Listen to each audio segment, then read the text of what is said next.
Welcome to this edition of the eClinicalWorks podcast, coming to you from our very first virtual national conference. I'm Adam Salati. Thanks so much for watching today. Throughout the pandemic, many offices have tried to adapt to the changing landscape by leveraging tools and technology to make better use of their available resources. But the question often becomes, are these activities having an impact? Today, we're going to be speaking with one practice who is using a lot of available technology to make themselves more efficient and transform their practice. Speaking with me today is Michelle Hurtt, Senior Application Analyst of Allied Physicians of Michiana, a partner of the South Bend Clinic. Michelle, thank you so much for being here with us. Thank you, Adam. Let's get into the tools and technologies that you're using to make yourselves more efficient, especially at this time. Kiosks is one of the things that you brought up. How widespread is your use of the kiosk? Almost every single one of our practices uses the kiosk. I would say they all use them for different purposes, but they are used at every single practice. And some of these different offices, how are they using that a little bit differently? Give us some examples if you could. Sure, absolutely. So our like our urology practice, they use that to speed up their check-in at the front. And so they have their kiosks used for all existing patients. New patients still go to the front and check in, but they have the patients just check in there. They pay their co-pays. They verify their information.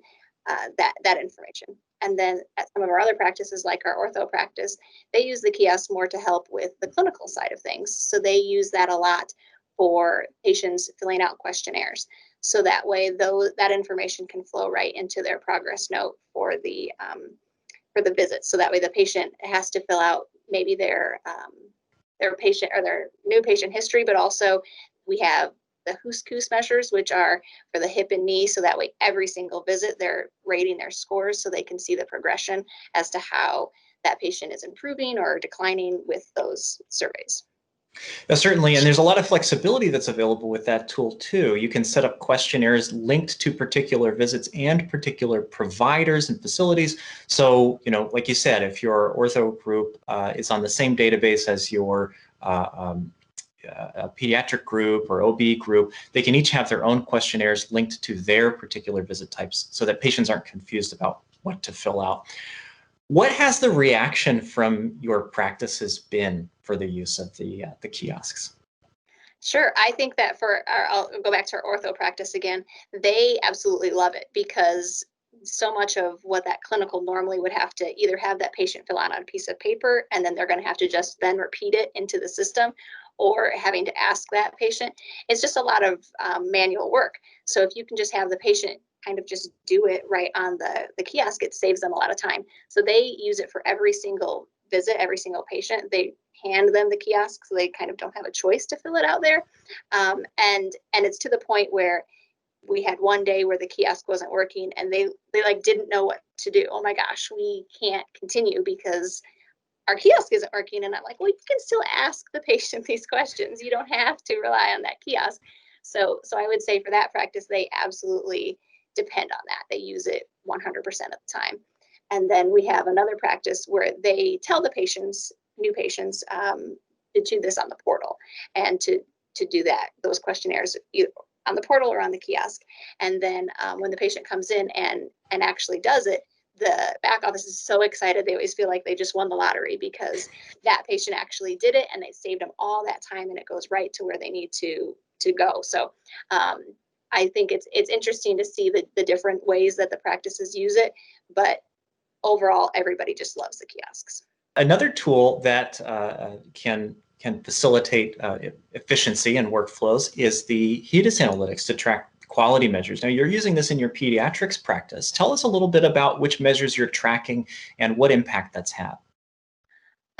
So we're using the HEDIS in conjunction a lot with our campaigns. And so what we're doing is we're looking through the measures there and seeing maybe the patients that are overdue for a well visit. And then we're using those patients to contact with a campaign message.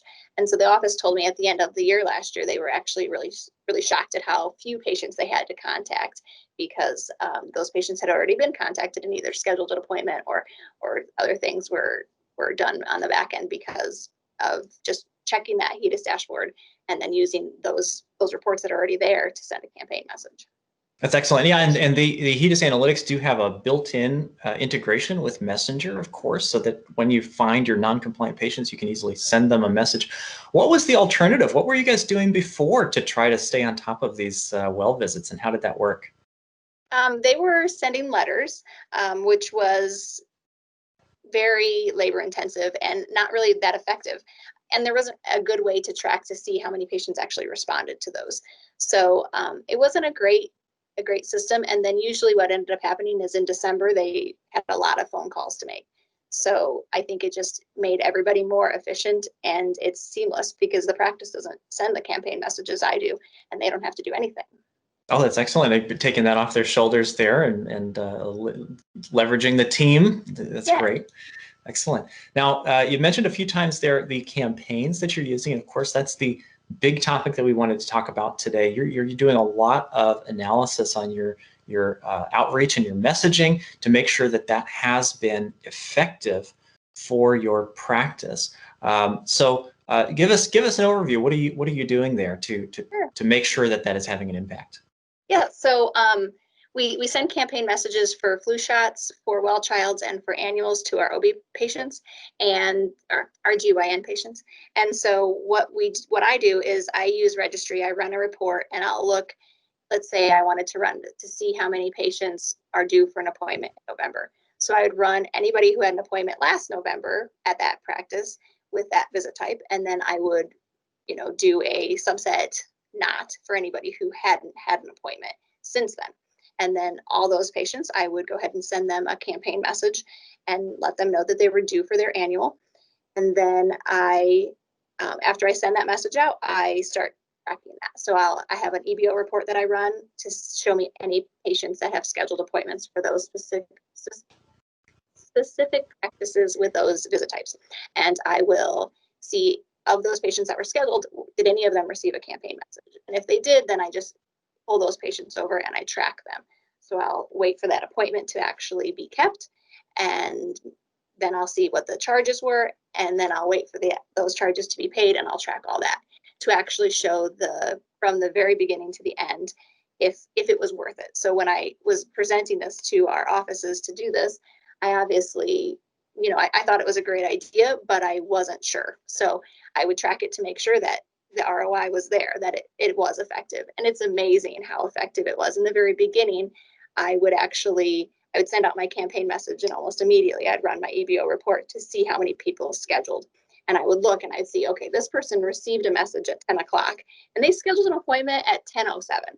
It's amazing to see how quickly the response was, and everybody's just blown away at how much that has impacted everything.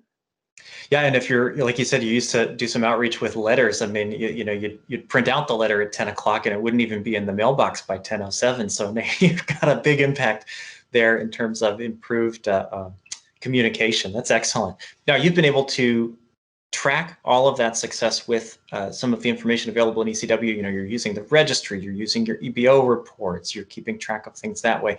And of course, eCW also has, for people who aren't using it right now, eCW also has built-in analytics. So for example, the no-show campaign, we have a campaign that will reach out to your patients who no-show for their appointments, automatically contact them and allow them to rebook that appointment.